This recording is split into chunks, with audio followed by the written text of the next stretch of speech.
All right, in this video, I want to go over some tips, some advice for people that want to learn guitar. Some helpful hints for how to approach it, how to improve your playing. I know it's been a long time since I've done any videos, and yeah, I've been really busy with recording a new album. It finally came out in last December. Um, it's probably not going to be everyone's cup of tea. It's extreme metal in the black metal genre. But I've had a lot of people ask about it, so I'll put the link in the description to our Bandcamp site where you can hear it. You can buy the CD or you can buy a digital download if you wish. Um, but anyways, back to business here. Um, there's a lot of let's look at like any guitarist that knows how to play. They've learned guitarists learn from all sorts of different methods. It could be from lessons. It could be from tab. It could be from they just listen to music and try to figure it out. But everyone has one thing in common, I think, for that's a guitarist, um, and that's they learn most of their stuff by learning songs. That's one of the best ways you can learn your instrument is learn songs. That's how I started out. I think most people start out that way.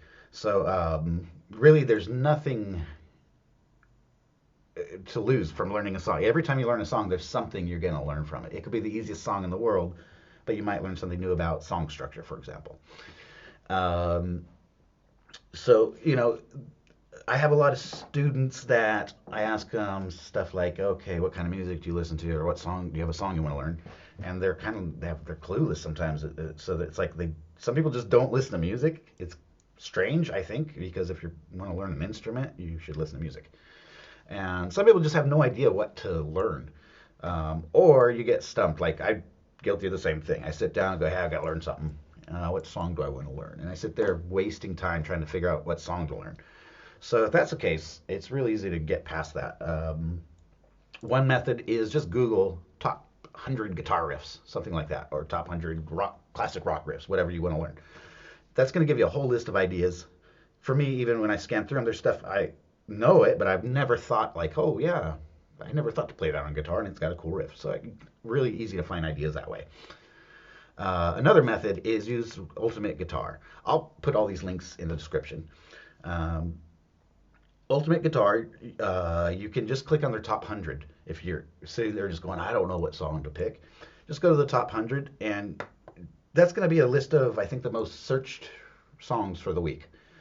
Um, Most of them are going to be very easy, whatever's popular on the radio right now. So a lot of pop music. Those are really, really easy to learn. And there's always the same songs that I think they're always there, like Stairway to Heaven. But even with these, like if I look at that list, I'll see a bunch of pop music that I don't like, and I don't listen to the radio. I don't like pop music for the most part. I could. It doesn't matter. I'm gonna just click on one of those songs. I don't care what it is. I'll close my eyes and click, or I'll pick something, whatever. It'll be a Justin Bieber song for all I care. Um, I'm gonna learn something by learning it. So I have no problem doing that. And I mean, if it's a pop song, it's not going to take much time at all to learn it. I don't necessarily even want to learn the exact song. I'm just going to maybe even learn the chord progression. So say I learn a song as G D A. All right, easy enough. If I want to learn the song, I'll listen to the music and figure out the strum pattern. But sometimes I just want to learn that chord pattern and try putting my own rhythms to it. And then from there, I can you're learning chords most of the time that are in a key. So they're interchangeable for the most part. So I can go, hey, what happens if I play? The song is GDA. What happens if I play ADG or DGA? You can twist it around. What happens if I add a new chord or replace a chord like that G major with a G7 or something like that? So there's always something to learn, and I mean you could really work this around your schedule. Um, if you only have a few minutes, you can learn an easy pop song if you know your chords. If you have 10 minutes to practice and you're trying to learn classical guitar piece, probably not going to happen, but you can at least try to learn the first two bars and keep adding on to it. And that brings me to a thing I hear all the time with a lot of my students. They come into a lesson, and I usually kind of quiz them. This is how I know if they practice or not. I just say, where did we leave off last week? And if they can't answer it, that tells me, okay. or then I say, did you even practice? And usually the answer is some crazy excuse like, oh, I had homework.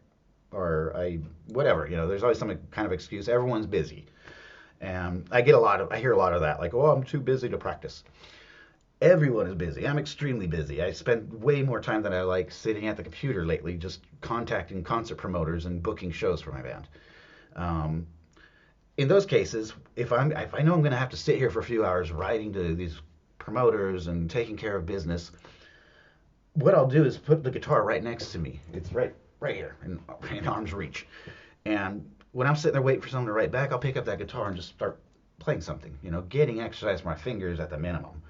Um, if I easily can squeeze in an hour, it might be in 5 minutes and then 10 minutes here, a few minutes there, but I can actually get stuff done that way, even with the busiest schedule I've had. Um, Another one is your kind of practice habits. Um, I had someone come up to me once say something along the lines of, "Hey, I practice like 2 hours every Sunday. Is that good?"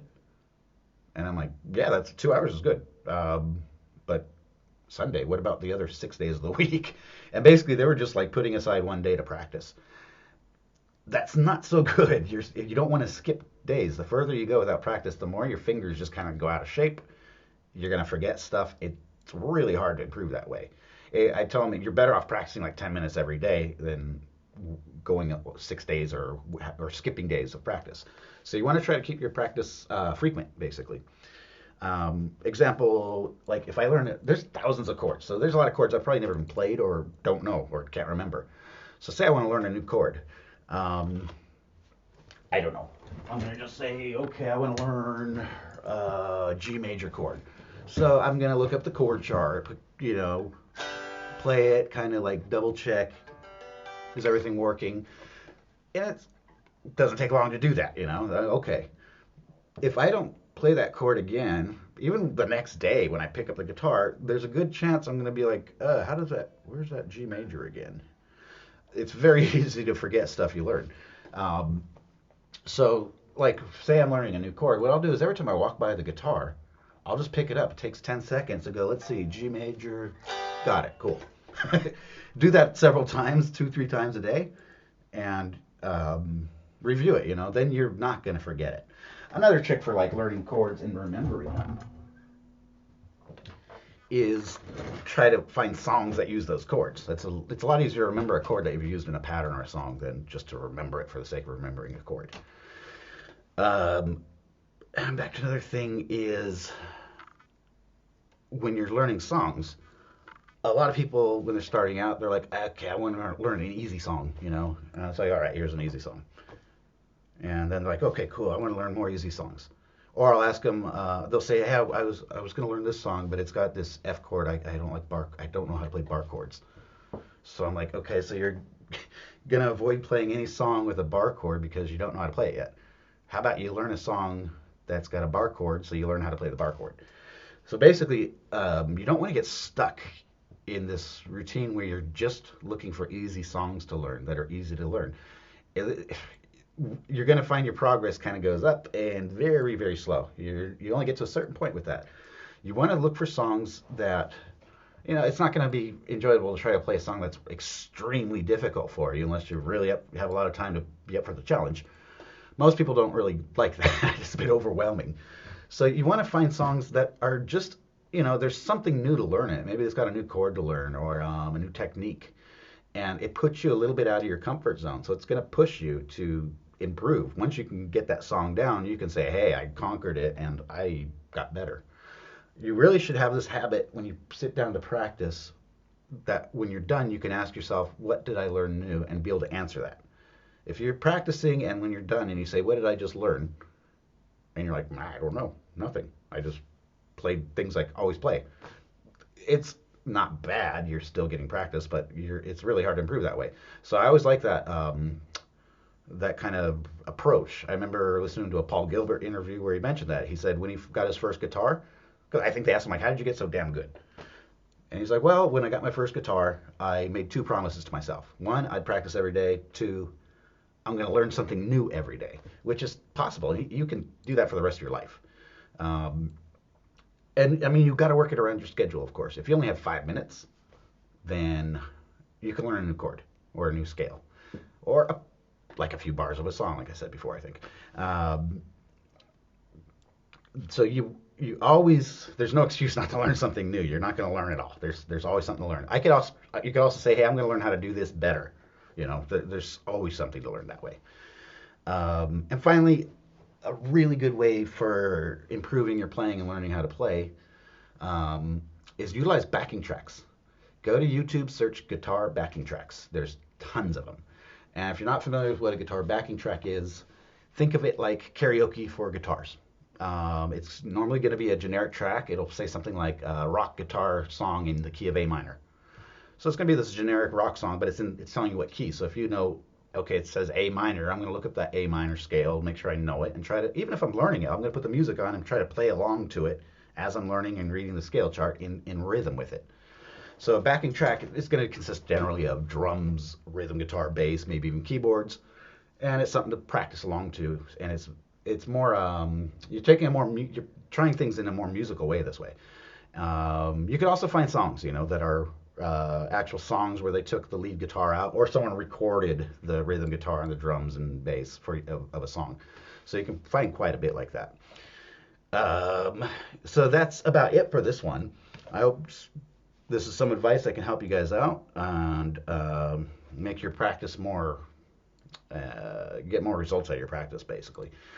Like I said, it's been a long time since I've done videos, so I'm going to go ahead and go on to a next one. Now, I'm going to be working on a video showing how to play a song that's very good for a beginner to learn, and also kind of breaking down how I would approach learning a song in steps, to make it less of a nerve-wracking process than it has to be. So, thanks for watching, and hopefully I'll have a couple more videos up coming soon.